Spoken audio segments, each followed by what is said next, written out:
Having transacted over 1,000 deals in the last 35 years, we've seen plenty of successes, but also we've seen our fair share of failures.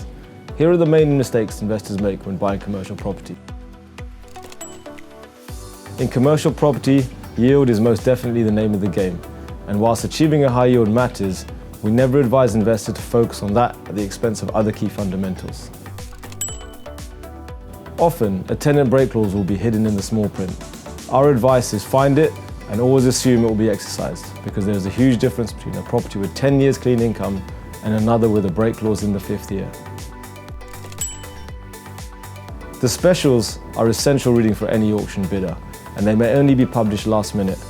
We've seen some sellers insert compulsory buyer fees of up to 2% of the purchase price into those specials, so watch out. If you've been quoted 75% LTV by a lender, this may sound amazing, but it may also be subject to not exceeding the VP value. Investment values and VP values can vary significantly, and a loan quoted at 75% could easily end up at 60 to 65%, leaving you to cough up the difference. Unlike with residential property, commercial rents can often fall out of sync with the market because renewals are only 5 to 10 yearly. Just because a tenant has been paying rent for the last decade does not mean they'll do so after renewal. So do your homework and make your offer accordingly. Whilst being thorough is great, a good deal will not wait around forever, and especially not if you pour through every legal document without taking a commercial view on any grey areas.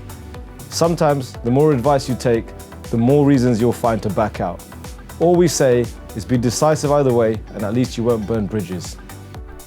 Not taking the right advice. The right advice can only come from someone who has bought property himself.